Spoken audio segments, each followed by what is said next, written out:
আমি কান্দো বুলি কান্দিব নোৱাৰো। আমি ধৰো বুলি মা দেউতাক খাবতি ধৰিব নোৱাৰো। নমস্কাৰ বন্ধুসকল, পুনৰ আহিলো এটা নতুন মনৰ কথা লৈ। তেনেহ'লে বলক আৰম্ভ কৰোঁ। কেতিয়াবা আপোনালোকে লক্ষ্য কৰিছেনে, মধ্যবিত্ত পৰিয়ালৰ ল'ৰা ছোৱালীবিলাকৰ জীৱনটো কিমান জটিলতাৰে ভৰি আছে। এজন কোনোবা মহাপণ্ডিতে কৈছিল,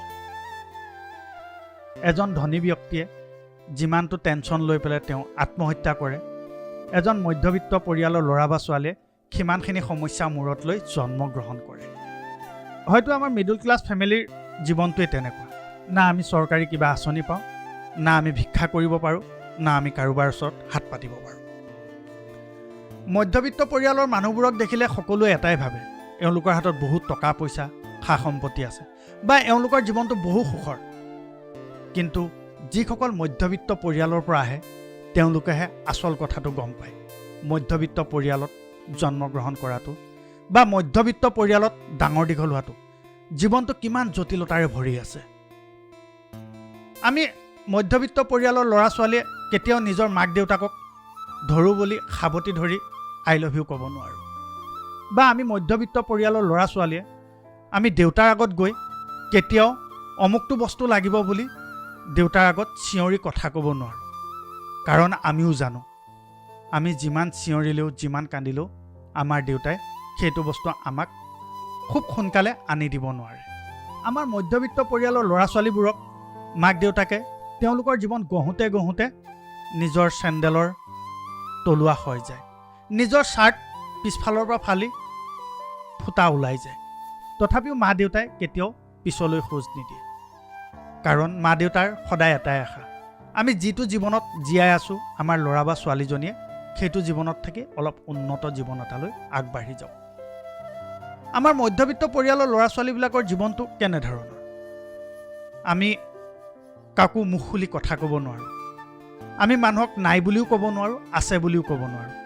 নাই বুলি ক'লে জানোচা কোনোবাই আমাক হাঁহিব, আৰু যদি আছে বুলি কওঁ আমাৰ পৰা কোনোবাই খুজিব।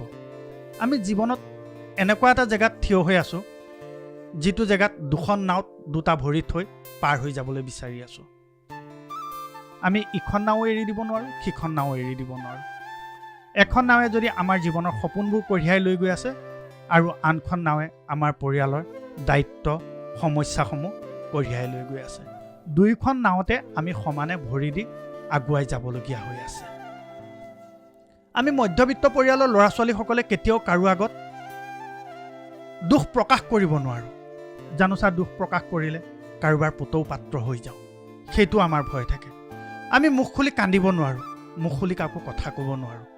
জানোচা মুখ খুলি কান্দিলে মানুহে আমাক হাঁহিব, আৰু যদি কাৰোবাক আমাৰ মনৰ ব্যথাবোৰ কৈ দিওঁ, মনৰ দুখবোৰ কৈ দিওঁ, জানোচা তেওঁ আমাৰ দুৰ্বলতাৰ সুযোগ ল'ব। আমি তেনেকৈ আমাৰ জীৱনটো আগুৱাই লৈ যাব লাগিব। আমি মধ্যবিত্ত পৰিয়ালৰ ল'ৰা ছোৱালীবোৰে আমাৰ সপোনবোৰ এটা সময়লৈকে কঢ়িয়াই লৈ গৈ থাকোঁ। তাৰপিছত আমি আমাৰ সপোনবোৰ ভৰিৰে মোহাৰি আমাৰ পৰিয়ালৰ দায়িত্ববোধ আমি নিজৰ কান্ধত কান্ধ পাতি ল'বলগীয়া হয়। কাৰণ আমাৰ মা দেউতাই আমাৰ কাৰণে যিমান কৰিলে আমিও মা দেউতাৰ কাৰণে সিমানেই কৰিব বিচাৰোঁ। আমি কোনোদিনে মা দেউতাক না কৰিব নোৱাৰোঁ। যদি কোনোবাই সমস্যাত পৰি থাকে আমি যিমান পাৰোঁ আমি সহায় কৰিব বিচাৰোঁ। কিন্তু আমি যেতিয়া সমস্যাত পৰি থাকোঁ আমাক সহায় কৰিবলৈ একেবাৰে মানুহ নাটনি হৈ পৰে। কাৰণ আমি মধ্যবিত্ত। আমাক সহায় কৰিলে জানোচা আমি তেওঁক আকৌ সেই বস্তুটো উভতাই দিব নোৱাৰোঁ। বন্ধুসকল, আপোনালোকেও যদি মধ্যবিত্ত পৰিয়ালৰ পৰা আহিছে, আপোনালোকে কি কি সমস্যাত আপোনালোকৰ জীৱনটো পাৰ কৰিবলগীয়া হৈছে সেইখিনি মোক কমেণ্ট যোগে জনাব পাৰে। যদি মোৰ কথাখিনি ভাল পালে তেনেহ'লে লাইক কমেণ্ট আৰু শ্বেয়াৰ কৰিব।